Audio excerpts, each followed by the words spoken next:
ಜನನಿ news ಚಾನೆಲ್ಗೆ like ಮಾಡಿ, subscribe ಮಾಡಿ, ಶೇರ್ ಮಾಡುವ ಮೂಲಕ ನಮ್ಮ ಚಾನೆಲ್ಗೆ ಸಹಕರಿಸಿ. ಹೆಚ್ಚಿನ ಮಾಹಿತಿಗಾಗಿ ಸಂಪರ್ಕಿಸಿ ಹರಿಚಿನ್. ತುಂಬಾ ಚೆನ್ನಾಗಿತ್ತು. ಈಗ ಏನ್ ಮಾಡ್ತಾ ಇದ್ದಾರೆ ಕೇಂದ್ರ ಸರ್ಕಾರದವರು ಈ ನರೇಗಾನೇ ಮುಗಿಸ್ಬೇಕು ಅಂತ ಹೇಳಿದ್ರು ಬೇರೆ ಬೇರೆ ಕಾನೂನು ವಿರುದ್ಧವಾಗಿ ಮಾಡ್ಕೊಂಡು ಬರ್ತಾ ಇದ್ದಾರೆ. ಬೆಳಗ್ಗೆ MMS, ಸಾಯಂಕಾಲ MMS ಕೊಡ್ತಾರೆ. ಇಲ್ಲ ಅಂದ್ರೆ ಈಗ ಪೆಟ್ರೋಲ್ ನಾನು 4 ವರ್ಷ ಟ್ರೈನ್ ಮಾಡಿ ಪೆಟ್ರೋಲ್ ಬಿಟ್ಟಿಲ್ಲ. ಎಣ್ಣೆ ಒಂದು 40% ಬಿಟ್ಟಿದ್ರು. ಮೆಟೀರಿಯಲ್ಗೋಸ್ಕರ ತುಂಬಾ ಕಷ್ಟ ಆಗ್ತದೆ. ಕೆಲಸ ಮಾಡೋದಕ್ಕೆ ನಾನು ಅಸಿಸ್ಟೆಂಟ್ ರೈತರಿಗೆ ಹಾಕೊಟ್ಟಿದ್ದೀನಿ. ಒಂದು 8 ಶೆಡ್ಗೂ ಅಸಿಸ್ಟೆಂಟ್ ಹಾಕೊಟ್ಟಿದ್ದೀನಿ. ಪ್ರಾಬ್ಲಮ್ ಏನಂದ್ರೆ ಎಣ್ಣೆ ಕಡಿಮೆ ಮಾಡಿದ್ದಾರೆ. ಮೆಟೀರಿಯಲ್ಗೆ ಅಂದ್ರೆ ಅವ್ರು ಸುಮಾರು 4-5 ವರ್ಷ ಕಾಯ್ಬೇಕು. ನಮ್ಮದು ಅಲ್ಲಿರೋ ಸಜೆಷನ್ ಬಂದು ಏನಮ್ಮ ನಮ್ಗಿನ ಯಾವಾಗ ಬರುತ್ತೆ, ನೀವು ಮಾತು ಕೇಳಿ ನಾವು ಕಟ್ಬಿಟ್ವಲ್ಲಮ್ಮ ಇನ್ನೇ ಬಂದಿಲ್ಲಮ್ಮ ಅಂತ ತುಂಬಾ ತೊಂದರೆ ನಾವು ಕೊಡ್ತಾ ಇದ್ರೆ ನಾವು ಸದಸ್ಯರ ಮತ್ತೆ ಪಿಡಿಒ ಮೇಲೆ ಗಲಾಟೆ ಮಾಡ್ತೀವಿ. 2016 ತುಂಬಾ ಚೆನ್ನಾಗಿತ್ತು ಮೇಡಮ್. ಮಾಡಿದ್ದೀನಿ ನಾನು ಸುಮಾರು ಎಣ್ಣೆ ಬರಂತೂ ಜಾಸ್ತಿ ಮಾಡಿದ್ದೀನಿ ನಮ್ಮ ಪಂಚಾಯತಿಯಲ್ಲಿ. ಈಗ ಮಾಡಕ್ ಸ್ವಲ್ಪ ಈ ತರ ತೊಂದರೆ ಇದೆ ಮೇಡಮ್. ಬೆಳಗ್ಗೆನೂ MMS ಮಾಡ್ಕೊಂಡಿದ್ದಾರೆ, ಮತ್ತೆ ಸಂಜೆನೂ ಇದೇ ಜನ ಇರ್ಬೇಕು. ಅಕಸ್ಮಾತ್ ಒಬ್ಬರೇ ಇದ್ದೇ ಹೋಗ್ತಾರೆ, ಆವಾಗ ಆಬ್ಸೆಂಟ್ ಕೊಟ್ಬಿಟ್ಟಿರ್ತಾರೆ ಮೇಡಮ್. ಬಂದಿರೋರ್ಗೂ ಆಬ್ಸೆಂಟ್ ಮಾಡ್ಬಿಟ್ಟಿರ್ತಾರೆ. ತುಂಬಾ ಪ್ರಾಬ್ಲಮ್ ಇದೆ ಮೇಡಮ್. ಈಗ ಅದ್ರದ್ದು ಬಿಲ್ಸ್ ಬಂದಿಲ್ಲ. ಬೇಕು ಅಂತಾನೆ ಕರ್ನಾಟಕದಲ್ಲಿ ಕಾಂಗ್ರೆಸ್ ಸರ್ಕಾರ ಇದೆ ಅಂತ ಬಿಲ್ಸ್ ಡಿಲೇ ಮಾಡ್ತಾ ಇರ್ಬೋದು. 15 10 ತಿಂಗಳಾಗಿದೆ. ಏಕ್ ಪಂಚಾಯತಿ ನಡೆಸಬೇಕು. 10 ತಿಂಗಳಿಂದ ₹1 ಗ್ರಾಂಟ್ಸ್ ಬಂದಿಲ್ಲ. ಏನ್ ಬೋರ್ವೆಲ್ಸ್ ರಿಪೇರಿ ಇರ್ಬೋದು, ಸ್ವಚ್ಛತೆಗೆ ಇರ್ಬೋದು, ಯಾವುದಕ್ಕೆ ಆಗಲಿ ಒಂದು ಪಂಪು ಮೋಟರ್ ಬೇಕು, ಒಂದು ಕೇಬಲ್ ಬೇಕು, ಲೈಟ್ಸ್ ಬೇಕು, ಫೈನಾನ್ಸ್ ದುಡ್ಡು ಬಂದಿಲ್ಲ. ರೀಸನ್ ಬೇರೆ ಸ್ಟೇಟ್ ಕೊಟ್ಟಿದ್ದಾರೆ, ಪಕ್ಕದಲ್ಲಿರುವಂತ ಆಂಧ್ರ ಪ್ರದೇಶಕ್ಕೆ ಕೊಟ್ಟಿದ್ದಾರೆ, UP ಕೊಟ್ಟಿದ್ದಾರೆ. ಅಲ್ಲಿ ಅವ್ರದೇ ಬಿಜೆಪಿ ಸರ್ಕಾರ ಇದೆ, ಇಲ್ಲಿ ಕಾಂಗ್ರೆಸ್ ಸರ್ಕಾರ ಇದೆ. ಜನಾದೇಶ ಸ್ವಾಮಿ, ಕಾಂಗ್ರೆಸ್ ಬೇಕು ಅಂತ ಇಲ್ಲಿ ಕರ್ನಾಟಕ ಜನ ಏನಕ್ಕೆ ಇದು ಮಾಡಿದ್ದಾರೆ? ಒಳ್ಳೆ ಆಡಳಿತ ಕೊಡ್ತಾ ಇದೆ. ಮನಮೋಹನ್ ಸಿಂಗ್ ಸಾಹೇಬ್ ಕಾಲದಲ್ಲೇ ನರೇಗಾ ಅನ್ನೋದು ಒಂದು ಬಂದಿದೆ. ಇವತ್ತು ನೀವು ಪ್ರತಿ ಹಳ್ಳಿಗೆ ಹೋಗಿ ಒಂದೊಂದು ಹಳ್ಳಿಯಲ್ಲಿ 5 ಬೋರ್ಡ್ 10 ಬೋರ್ಡ್, ದೊಡ್ಡದಿದ್ರೆ 50 ಬೋರ್ಡ್ 100 ಬೋರ್ಡ್ ಕೆಲಸಗಳು ಕಾಣಿಸುತ್ತೆ. ರೀಸನ್ ಏನು ಅಂದ್ರೆ ಕೆಲಸ ನಡೆದಿರುತ್ತೆ, ಅದಕ್ಕೆ ಆದಂತ ಇಂಜಿನಿಯರ್ ಇರ್ತಾರೆ. ಪ್ರತಿಯೊಂದು ಅಷ್ಟೇ. ಇವಾಗ ಡೇ ಬೈ ಡೇ ಈ ನರೇಗಾನ ಸ್ಟಾಪ್ ಮಾಡಬೇಕು. ಸೆಂಟ್ರಲ್ ಗೌರ್ಮೆಂಟ್ ಅವ್ರು ಏನಂದ್ರೆ ಈ ನರೇಗಾನ ಸ್ಟಾಪ್ ಮಾಡಬೇಕು ಅಂತ ಡೇ ಬೈ ಡೇ ಏನ್ ಮಾಡ್ತಿದ್ದಾರೆ, ಕಂಡೀಷನ್ಸ್ ಜಾಸ್ತಿ ಮಾಡ್ತಾ ಇದ್ದಾರೆ. ಬೆಳಿಗ್ಗೆ ಒಂದು ಫೋಟೋ ತೆಗಿಬೇಕು, ಮಧ್ಯಾಹ್ನ ಒಂದು ಫೋಟೋ ತೆಗಿಬೇಕು ಅನ್ನೋದು, ಇವೆಲ್ಲ ನಾರ್ಮ್ಸ್ ಜಾಸ್ತಿ ಮಾಡ್ತಿದ್ದಾರೆ. ಆಮೇಲೆ ಕೆಲ್ಸಗಳು ಅಷ್ಟೇ. ಮೊದಲು ಇದ್ದಿದ್ದಂತ ಕೆಲಸಗಳನ್ನ ಕೆಲವೊಂದನ್ನೆಲ್ಲ ತೆಗೆದಾಕಿದ್ದಾರೆ. ಇವಾಗ ಸ್ಮಶಾನ ಕಾಂಪೌಂಡ್ ಕಟ್ತಾ ಇದ್ರು, ಅಂತದನ್ನೆಲ್ಲ ತೆಗೆದಾಕಿದ್ದಾರೆ. ಬಹಳಷ್ಟು ಸ್ಕೀಮ್ಸ್ ನ ತೆಗೆದಾಕಿದ್ದಾರೆ.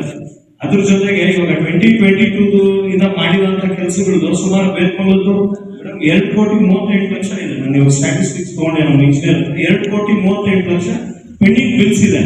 ಇವಾಗ ಯಾವುದೇ ಒಂದು ಕೆಲಸ ಮಾಡಿ 3 ವರ್ಷ 4 ವರ್ಷ, ನಮ್ಮ ಶ್ರೀರಾಮ್ ಮೆಂಬರ್ ಅವ್ರು ಹೇಳ್ತಿದ್ರು 3 ವರ್ಷ 4 ವರ್ಷ ಎಲ್ಲೋ ಒಂದು ಹತ್ರ ಬಡ್ಡಿ ತಗೊಂಡು ಏನೋ ಒಂದು ವಾರ್ಡ್ ಅಲ್ಲಿ ಜನ ಆಶೀರ್ವಾದ ಮಾಡಿರ್ತಾರೆ.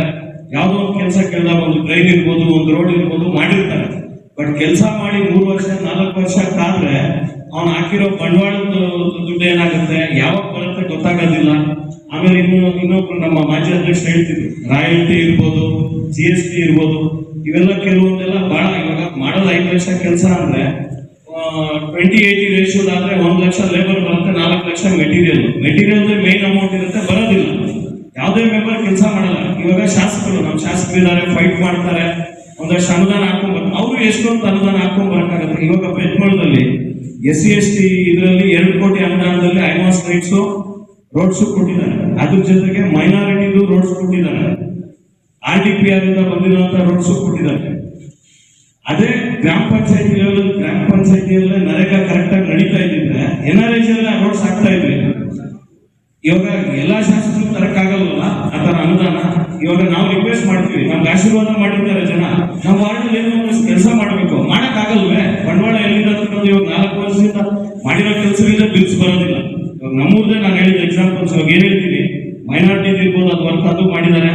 ಈ ಕಡೆ PRD ಅಲ್ಲಿ ಈ ಕಡೆ ಮಾಡಿದ್ದಾರೆ, SC/ST ಈಗ ನಾನು ಇದು ಹೇಳ್ತಿರೋದು ಇಷ್ಟು ಕೆಲಸ ಈ 6 ತಿಂಗಳಲ್ಲಿ ನಡೆದಿರುವಂತದ್ದು. ಸುಮಾರು 3-3.5 ಕೋಟಿ ರೂಪಾಯಿದು ಬೆತ್ಮಳದಲ್ಲಿ ಶಾಸಕರ ಅನುದಾನದಲ್ಲಿ ನಡೆದಿರುವಂತ ಕೆಲಸಗಳು. ಅದು ಬಿಟ್ಟು ಬಸ್ ಸ್ಟ್ಯಾಂಡ್ ಬಿಲ್ಡಿಂಗ್ ಇಷ್ಟೆಲ್ಲ ಕೆಲಸಗಳು. ಇವಾಗ ನರೇಗಾ ಸಪೋರ್ಟೇ ಇಲ್ಲ. ನರೇಗಾ ಸೆಂಟ್ರಲ್ ಗೌರ್ಮೆಂಟ್ ಬಿಜೆಪಿ ಸರ್ಕಾರ ಬೇಕು ಅಂತಾನೆ ಕಾಂಗ್ರೆಸ್ ಗೌರ್ಮೆಂಟ್ ತಂದಿರುವಂತ ಒಂದು ಸ್ಕೀಮ್ ನ ಇದನ್ನ ಕ್ಲೋಸ್ ಮಾಡಬೇಕು ಅಂತಾನೆ ಪ್ರತಿದಿನ ಟೆಕ್ ಮಾಡ್ತಾ ಇರೋದು. ಇಲ್ದಿರೋ ರೂಲ್ಸ್ ಎಲ್ಲ ತಗೊಂಡ್ಬರ್ತಿದ್ದಾರೆ. ದಿನ ದಿನ ದಿನ ಯಾವುದೋ ಒಂದು, ಇವಾಗ ನೆಕ್ಸ್ಟ್ ಐ ಸ್ಕ್ಯಾನರ್ ಅಂತೆ. ಇವಾಗ ನಾವು ಮಾಡಿರುವಂತ ಕೆಲಸಕ್ಕೆ ಪ್ರೂಫ್ ಇರುತ್ತೆ, ಫೋಟೋಸ್ ಇರುತ್ತೆ, ಇಂಜಿನಿಯರ್ ಇರ್ತಾರೆ, ವಿಡಿಯೋ ಬಂದು ಇನ್ಸ್ಪೆಕ್ಷನ್ ಮಾಡಿರ್ತಾರೆ, ಆ ಲೋಕಲ್ ಅಲ್ಲಿ ಆ ಭಾಗದ ಅಧ್ಯಕ್ಷರು ಬಂದಿರ್ತಾರೆ, ನೋಡಿರ್ತಾರೆ ಕೆಲಸ ನಡೆದಿರೋದು ನಿಜ, ನಡೆದಿದ್ರೇನೆ ಬಿಲ್ ಬರುತ್ತೆ. ಇಷ್ಟೊಂದು ಫೋಟೋಸ್, ಇಷ್ಟು ಫೋಟೋಸ್ ಬೇಕು ಅನ್ನೋದು, MMS ಇದು ಮಾಡಬೇಕು ಅನ್ನೋದು ಪ್ರತಿಯೊಂದೂ ಅಷ್ಟೇ. ಈ ಸ್ಕೀಮ್ ನ ಕ್ಲೋಸ್ ಮಾಡೋದಕ್ಕೇನೆ ಕುತಂತ್ರ ಮಾಡಿ ಏನ್ ಕೇಂದ್ರ ಸರ್ಕಾರ ಇದೆ ಇದನ್ನ ಕ್ಲೋಸ್ ಮಾಡಬೇಕು ಅಂತಾನೆ ಪ್ರತಿ ದಿವಸ ಇದನ್ನ ಟೈಟ್ ಮಾಡ್ತಾ ಇರುವಂತದ್ದು. ಖಂಡಿತವಾಗ್ಲೂ ಅರ್ಥ ಮಾಡ್ಕೋಬೇಕು. ಯಾವುದೇ ಕಾರಣಕ್ಕೂ ಈ ಸ್ಕೀಮ್ ನಡೀಬಾರ್ದು. ನಡೆದ್ರೆ ಮನಮೋಹನ್ ಸಿಂಗ್ ಅವ್ರಿಗೆ ಹೆಸರು ಬರುತ್ತೆ, ಅವ್ರ ಕಾಲದಲ್ಲಿ ಬಂದಿರುವಂತ ಒಂದು ಸ್ಕೀಮ್ ಇದು ಅಂತಾನೆ ದಿನ ದಿನ ಟೈಟ್ ಮಾಡಿ ಈ ಸ್ಕೀಮ್ ನ ಕ್ಲೋಸ್ ಮಾಡಬೇಕು ಅಂತ ಒಂದು ಲೆಕ್ಕಾಚಾರದಲ್ಲಿ ಇವೆಲ್ಲ ನಡೀತಾ ಇರುವಂತದ್ದು. ನನ್ನ ಒಂದೆರಡು ಮಾತುಗಳಲ್ಲಿ बट जितना आपने डिटेल में यहाँ बताया अब तक किसी ने नहीं बताया, और मैं तो चाहूंगा, मैंने भी रिक्वेस्ट करी है इनसे कि आप एक नोट बना के दें। कल कांग्रेस पार्टी बहुत बड़ा धरना करने जा रही है बैंगलोर में मनरेगा वर्कर्स के, तो उसमें हमारे general secretary incharge Randeep Singh Surjewala ji, हमारे CMC Ladwaiya ji, DK Shiv Kumar ji, all MLAs ministers are participating. We must tell them, हमको बताना चाहिए। देखो सबसे बड़ी प्रॉब्लम क्या हुआ मनरेगा में, जब कांग्रेस पार्टी डॉक्टर मनमोहन सिंह जी, सोनिया गांधी जी के समय में स्कीम आई, तो हमने लगभग 120 डेज 120 दिन इस स्कीम पे डिस्कशन करा। हमने लोकसभा में डिस्कशन करा, हमने राज्यसभा में डिस्कशन करा, हमने ऐसी सिविल सोसाइटी से बैठ के डिस्कशन करा, लोगों के व्यूज लिए, उन्होंने सजेशन दिया, तो जाके पॉलिसी बनी। पर बीजेपी ने क्या करा, 3 दिन के अंदर 13 दिसंबर 2025 कैबिनेट प्रपोजल आया कि मनरेगा का नाम बदल दो। और भारतीय जनता पार्टी ने अब तक 23 स्कीम्स के नाम बदले। जैसे वो कहते हैं स्वच्छ भारत अभियान, ये कांग्रेस के समय की स्कीम थी, नाम बदल दिया। आज वो कहते हैं डिजिटल इंडिया, ये कांग्रेस के समय की स्कीम थी, नाम बदल दिया। बेटी पढ़ाओ बेटी बचाओ, कांग्रेस की स्कीम थी, नाम बदल दिया। इतनी सारी scheme, make in India Congress की स्कीम थी, नाम बदल दिया। क्योंकि नाम बदल के पब्लिसिटी मोदी जी करते हैं, वो ये दिखाते हैं कि इसकी स्वच्छ भारत अभियान मैं लेके आया, वो नहीं लेकर आया, ये डॉक्टर मनमोहन सिंह जी के समय की स्कीम थी, नाम बदल दी। पर इस स्कीम में केवल नाम नहीं बदला, जो कॉन्स्टिट्यूशन राइट, जिसे कहते हैं संवैधानिक हक, कांग्रेस पार्टी ने देश में 10 करोड़ लोगों को, 10 करोड़ पीपल, वो given the constitution right to work, आपको संवैधानिक अधिकार कांग्रेस ने दिया था। और ये वर्ल्ड की सबसे बड़ी गारंटी स्कीम थी। आज तक वर्ल्ड में कोई ऐसी गवर्नमेंट की स्कीम नहीं निकली जहां 10 करोड़ लोगों को रोजगार की गारंटी दी थी। इन्होंने केवल नाम नहीं बदला, पूरी स्कीम बदल दी। और दुख की बात यह है, देखो कितने इनसेंसिटिव लोग हैं, ये लोग कितने ज्यादा अहंकारी हैं। 10 करोड़ों का लोगों का जीवन एक कलम से उन्होंने बदल दिया बिना बात करे। ये वही लोग हैं जिन्होंने, आपको याद होगा, 500 2000 रुपए के नोट, 1000 रुपए के नोट बंद कर दिए थे। रिमेंबर मोदी जी से कि 500 रुपए की करेंसी बंद कर दो, नई करेंसी लेके आए। Everyone was standing outside banks to change the currency, लोगों ने लाइन लगा दी थी। उस समय भी बिना सोच के लेके आए थे। उसके बाद वो किसान के 3 कानून लेकर आए थे। अगर आपको याद हो, एंटी फार्मर्स लॉ, 700 किसानों की जान गई प्रोटेस्ट में। फिर जाके मोदी जी ने कानून को बदला, और इस कानून को भी बिना किसी से बात करे हम सब यहाँ बैठ के चर्चा ही तो कर रहे हैं, एक दूसरे को सजेशन दे रहे हैं इस बिल में क्या क्या कमियां हैं। अगर सरकार इस तरीके से लेकर आती तो शायद जिस तरीके से उन्होंने बड़े बड़े चेंजेस करे, चेंज नहीं कर पाता। सबसे बुरी काम इन्होंने क्या करा, अब कोई गारंटी नहीं है, कर्नाटका में काम नहीं देना तो नहीं देंगे। पहले हर एक स्टेट में, हर एक ग्राम पंचायत में काम होता, अब सेंट्रल गवर्नमेंट डिसाइड करेगी कि किस स्टेट में काम होगा, किस स्टेट में काम नहीं होगा। पहले महात्मा गांधी जी का क्या सोच था कि एम्पावर द विलेजेस, विलेजेस के अंदर एम्पावरमेंट लेकर आओ। वो जो चरखा चलाते थे, आपको याद होगा Mahatma Gandhi ji, it was a sign of giving jobs. हर गांव के अंदर चरखा चलाओगे, 2 रुपए कमाते थे, तो चरखा चलाते थे, एम्पावर करते थे। आज इन्होंने क्या करना है कि दिल्ली में बैठे लोग डिसाइड करेंगे कि किस प्रदेश में काम होगा, नहीं होगा। आप सबकी जो भूमिका है, पहले आप सब लोग तो डिसाइड करते थे ना कि ट्रेन बननी है, जो आपकी यहाँ पे बॉल बननी है, या मैंने कई जगह जिम्स भी, यूथ के लिए जिम्स बनाए हैं लोगों ने, जो एक्सरसाइज की मशीन होती है, वो सब लोगों ने पार्क्स बनाए, वॉलीबॉल बनाए, घर बनाए हैं, इतना कुछ इन्होंने, वेलकम गेट्स बनाए यहाँ, आरसीसी की रोड्स लोगों ने यहाँ बनाए। आप लोग डिसाइड करते थे कि हमारे गांव में गेट की जरूरत है, हमारे गांव में ट्रेन की जरूरत है, हमारे यहाँ पे बरियर ग्राउंड की जरूरत है, आप लोग डिसाइड करते थे, पर आप लोग डिसाइड नहीं करोगे, आप में से सबका रोल इन्होंने जीरो कर दिया। अब दिल्ली में बैठे लोग डिसाइड करेंगे कहाँ काम होगा, कहाँ काम नहीं होगा। अब जिस स्टेट में इलेक्शन होगा वहां काम करना शुरू कर देंगे, चाहे इलेक्शन नहीं होगा वहां काम नहीं करेंगे। बिहार में देखिए, मैं बिहार में इलेक्शन से 1 महीना पहले 10,000 रुपीज सब महिलाओं के बैंक खाते में डाल दिए, लोग प्रभावित हो गए।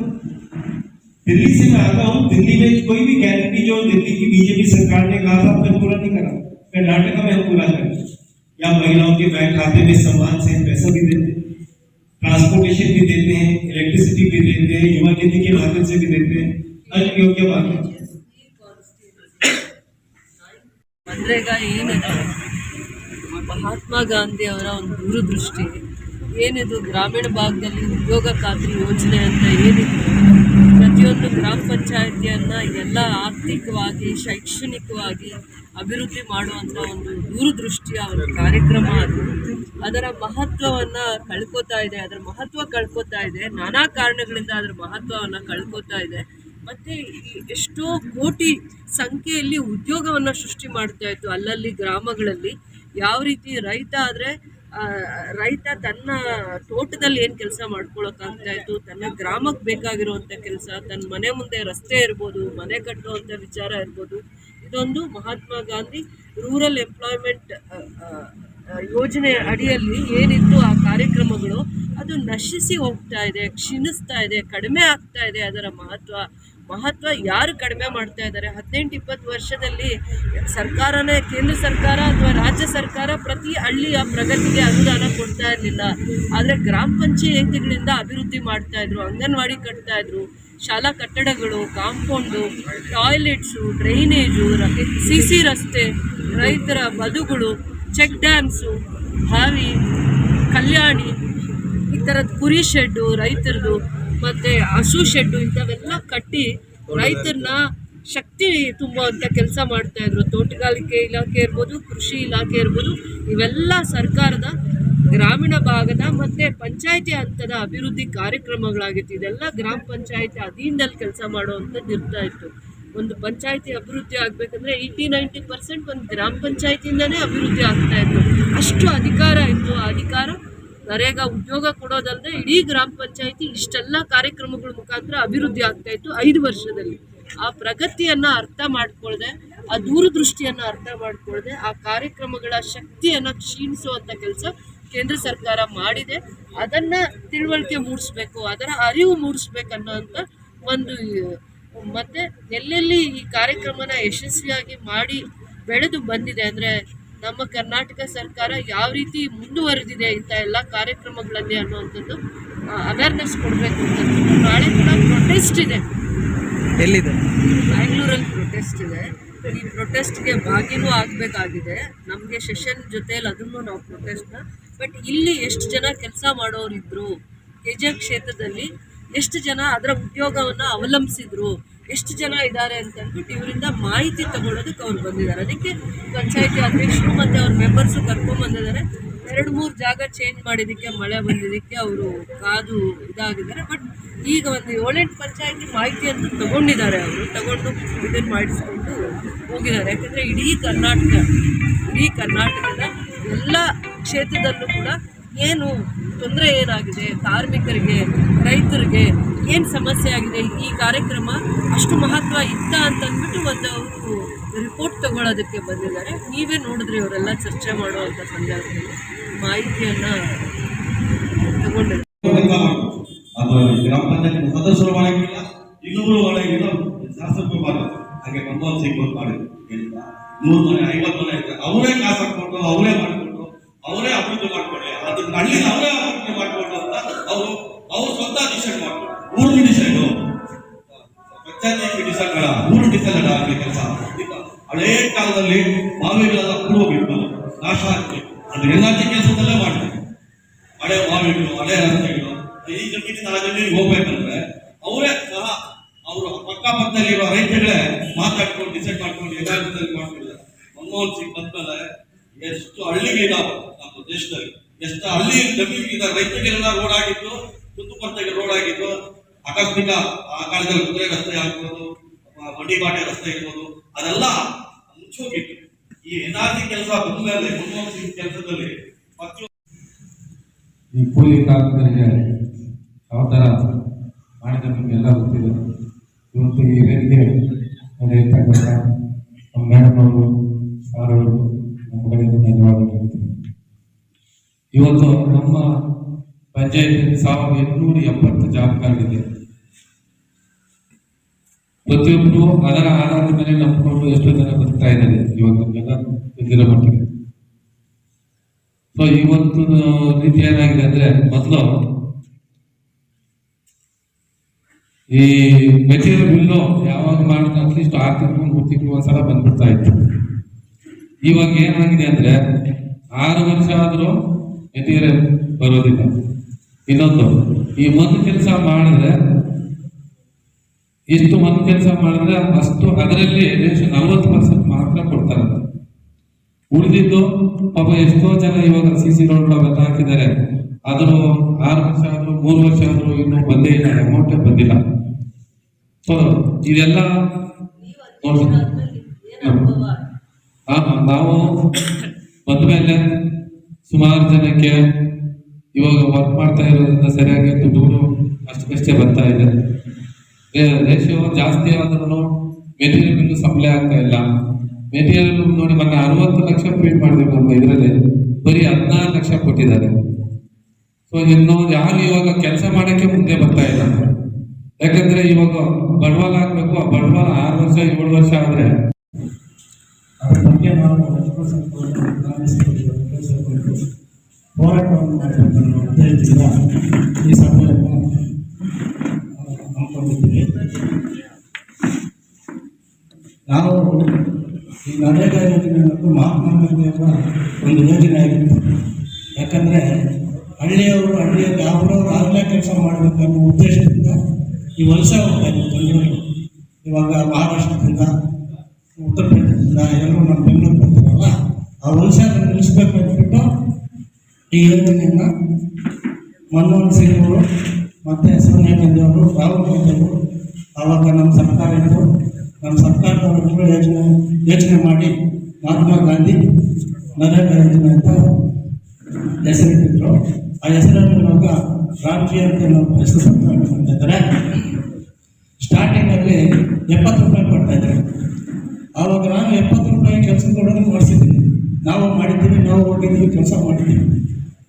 ಅದೇ ಒಬ್ಬ ರೈತನಿಗೆ ಅವರು 2,000 ರೂಪಾಯಿ ಸಬ್ಸಿಡಿ ಕೊಡ್ತಾ ಇದ್ದಾರೆ ಅಂತ ಹೇಳ್ತಿದ್ದಾರೆ. ಅದೇ ಒಬ್ಬ ರೈತರು ಅವರು ಹೊಲದಲ್ಲಿ ಕೆಲಸ ಮಾಡಿಕೊಂಡ್ರೆ 1 ಎಕರೆಗೆ 24,000 ರೂಪಾಯಿ 30,000 ರೂಪಾಯಿ ಬರುತ್ತೆ.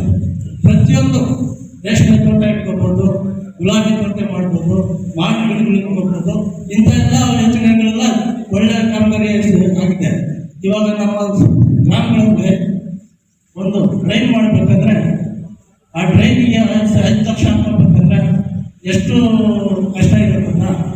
ಅದೇ ನರೇಗಾ ಯೋಜನೆಯಲ್ಲಿ ಈಸಿಯಾಗಿ ನಾವು ಹಳ್ಳಿಗಳಲ್ಲಿ ಡ್ರೈನ್ಗಳನ್ನು ಮಾಡಿದ್ವಿ. ಅದರ ಮುಂಚೆ ನಮ್ಮ ಹಳ್ಳಿಗಳಲ್ಲಿ ನರೇಗಾ ಬರೋಕ್ಕೆ ಮುಂಚೆ ಹಳ್ಳಿಗಳಲ್ಲಿ ಡ್ರೈನ್ಗಳಲ್ಲಿ ಇರ್ತಾ ಇರಲಿಲ್ಲ. ನಾನು ನೋಡಿದ್ದು ನಮ್ಮ ಸುಂದರಪಾಳ್ಯದಲ್ಲಿ ಏನು ಎಲ್ಲೋದ್ರೇನು ಗಲೀಜು. ಗ್ರಾಮ ಪಂಚಾಯತಿಯಲ್ಲಿ 11 ಹಳ್ಳಿಗಳಿದ್ದಾವೆ. 11 ಹಳ್ಳಿಗಳಲ್ಲೂ ಸೇರಿ 900 ಜಾಬ್ ಕಾರ್ಡು ಸದ್ಯಕ್ಕೆ ಈಗ ಇದೆ.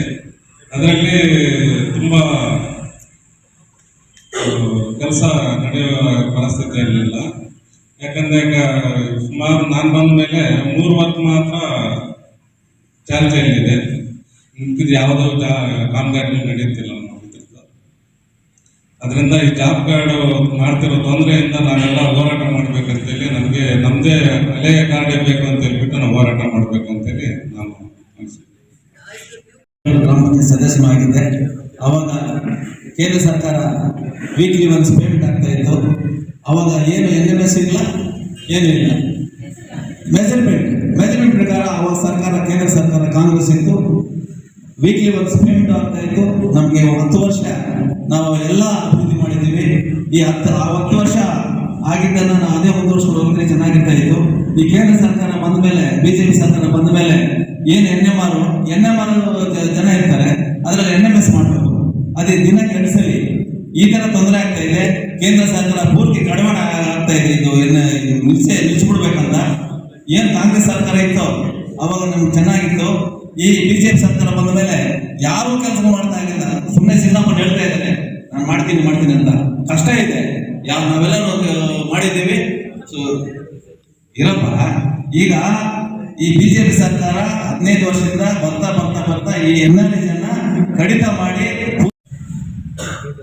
ಅವಾಗ ಅದು ಪ್ರಾರಂಭ ಆದಾಗಲಿಂದ ಎಲ್ಲ ರೈತರಿಗೂ ಒಬ್ಬ ಮೆಂಬರ್ ಆದವರು, ಊರಲ್ಲಿ ಬೇಕಾರಿಯಾಗಿದ್ದು ಸ್ವಲ್ಪ ತಿಳುವಳಿಕೆ ಇದ್ದವರು ಅಪ್ಲಿಕೇಶನ್ ಹಾಕೊಂಡು NRS ಯೋಜನೆಯಲ್ಲಿ ಊರಲ್ಲಿ ಬೇರೆಯವರು ಬೇಕಾಗಿರೋರು ಕೇಳಿದ ಕೆಲಸವನ್ನು ಕೂಡ ಅಂಥವ್ರು ಮಾಡಿಕೊಡ್ತಾ ಇದ್ರು. ಈಗ ಯಾರು ಮಾಡಿಕೊಡೋಕ್ಕೂ ಆಗಲ್ಲ. ಕಾರಣಗಳೇನು ಅಂದರೆ 2007ರಲ್ಲಿ ಪ್ರಾರಂಭ ಆದಾಗ ವಾರಕ್ಕೊಂದೇ 1 ದಿನ NMS ಮಾಡ್ತಿದ್ರು. ಅವಾಗ ಫೋಟೋಗಳು ಕೊಟ್ಟು ಮೆಜರ್ಮೆಂಟ್ ತಗೊಂಡು ಪೇಮೆಂಟ್ ಮಾಡ್ತಾ ಇದ್ರು. ವಾರಕ್ಕೆ ಒಂದೇ ದಿವಸ. ಬರ್ತಾ ಏನಾಯ್ತು, ಬೆಳಗ್ಗೆ 1 ದಿವಸ ಮಾಡ್ಬೇಕಾಗಿ ಬಂತು. ಈಗ ಅದನ್ನು ಮಾಡಬೇಕಂದ್ರೂ ಮೊದಲು ಕಷ್ಟ ಆಯ್ತು. ಇಲ್ಲಿ ಆಕ್ಷನ್ ಪ್ಲಾನ್ ಮಾಡಬೇಕು, ಅಪ್ರೂವಲ್ ಬರಬೇಕು, ಎಸ್ಟಿಮೇಟ್ ಮಾಡಬೇಕು. ಎಸ್ಟಿಮೇಟ್ ಮಾಡಿದ ಮೇಲೆ ಅದನ್ನ ಇಲ್ಲಿ ಒಂದು ಬೋರ್ಡ್ ನೆಡಬೇಕು, ಅದನ್ನ ಬೋರ್ಡ್ ಬರೀಬೇಕು, ಅದನ್ನ ಜಿಯೋಟ್ಯಾಗ್ ಮಾಡಬೇಕು, ಅಲ್ಲಿಂದ ತಾಲೂಕ್ ಪಂಚಾಯತಿ ಕಳಿಸ್ಬೇಕು, ಅಲ್ಲಿ ಅವರ ಕಳಿಸ್ಬೇಕು, ಅಲ್ಲಿಂದ ಜಿಲ್ಲಾ ಪಂಚಾಯತಿಗೆ ಹೋಗ್ಬೇಕು, ಜಿಲ್ಲಾ ಪಂಚಾಯತಿ ತಿರ್ಗಾ ಪಂಚಾಯತಿಗೆ ಬಂದ ಮೇಲೆ ನಾವು ಕೆಲಸ ಶುರು ಮಾಡಬೇಕು. ಕೆಲಸ ಶುರು ಮಾಡಿದ್ದೀವಿ ಅಂದ್ರೆ ಬೆಳಗ್ಗೆ NMS ಮಾಡಬೇಕು, ಸಾಯಂಕಾಲ NMS ಮಾಡಬೇಕು. ಜನನ ಕರ್ಕೊಂಡು ಹೋಗಿ ನಿಲ್ಲಿಸಬೇಕು. ನಾವು ಕೆಲಸ ಮಾಡಿ 1 ತಿಂಗಳಾಗಿರುತ್ತೆ, ಅವಾಗ ಪೇಮೆಂಟ್ ಬಂದಿರಲ್ಲ. ನಾವು ಕೆಲಸ ಮುಗಿದ ಮೇಲೆ 1-2 ತಿಂಗಳು ಅದನ್ನ NMS ಮಾಡಬೇಕು. ಅವಾಗ ಕೆಲಸ ಮಾಡಿರೋ ಜನ ಸಿಗಲ್ಲ. ಯಾರೋ ಒಬ್ರು ಕರ್ಕೊಂಡು ಬಂದು ನಿಲ್ಲಿಸ್ತೀವಿ. ರಾಯಲ್ಟಿ ಇರಲಿಲ್ಲ, GST ಮಾತ್ರ ಬಂದಿತ್ತು. ಇವಾಗ ಏನು ತಂದಿದ್ರು, ರಾಯಲ್ಟಿ ತಂದಿದ್ದಾರೆ. ಕ್ರೆಷರಲ್ಲಿ ನಾವು ಜಲ್ಲಿ ಪರ್ಚೇಸ್ ಮಾಡಿದಾಗ ಅಲ್ಲೂ ರಾಯಲ್ಟಿ ಕಟ್ಟಿ ಜಲ್ಲಿಯನ್ನು ಪರ್ಚೇಸ್ ಮಾಡ್ಕೊಂಡು ತಗೊಂಡು ಬರ್ತೀವಿ. ಮತ್ತೆ ಅದಾದ್ಮೇಲೆ ಬಿಲ್ ಮಾಡೋವಾಗ ಸರ್ಕಾರಕ್ಕೆ ರಾಯಲ್ಟಿನ ಕಟ್ಟಬೇಕಾಗುತ್ತೆ. ಇದು ತುಂಬಾ ಜನರಿಗೆ ಬಂದ್ಬಿಟ್ಟು ತುಂಬಾ ಹೊರೆ ಆಗಿದೆ. ಮತ್ತೆ ಇನ್ನೊಂದು ಇಟ್ಟಿಗೆ ಬಂದ್ಬಿಟ್ಟು ಯಾವುದೇ GST ಬಿಲ್ಲು ಯಾವುದೇ ಫ್ಯಾಕ್ಟರಿ ಅವ್ರು ಕೊಡಲ್ಲ, ಮರಗೂ ಕೊಡಲ್ಲ. ಬರೀ ಸಿಕ್ಕೋದು ಸಿಮೆಂಟ್ ಮತ್ತೆ ಕಮ್ಮಿ ಮಾತ್ರ, ಇವೆರಡಕ್ಕೆ ಮಾತ್ರ GST ಬಿಲ್ ಸಿಗುತ್ತೆ. ಮಿಕ್ಕಿದ ನಾವು ಏನು ಮೆಟೀರಿಯಲ್ ಪರ್ಚೇಸ್ ಮಾಡ್ತೀವೋ, ಅದಕ್ಕೆ ಯಾವುದಾದ್ರೂ ಬಂದ್ಬಿಟ್ಟು GST ಸಿಕ್ಕಲ್ಲ. ಇವಾಗ ಏನಾಗುತ್ತೆ ಅಂದ್ರೆ ಆ GST ನಾವು ಕೊಡ್ಬೇಕಾದ್ರೆ ಬೇರೆ ಯಾವುದೋ ಒಂದು ಅಂಗಡಿಯಲ್ಲಿ ಹೋಗ್ಬಿಟ್ಟು ಆ ಹೆಸರು ಮೇಲೆ GST ಎಕ್ಸ್ಟ್ರಾ ಕಟ್ಟಿ ಅವ್ರ ಪರ್ಸೆಂಟೇಜ್ ಕೊಟ್ಟು ಇದೆಲ್ಲ ಮಾಡಿ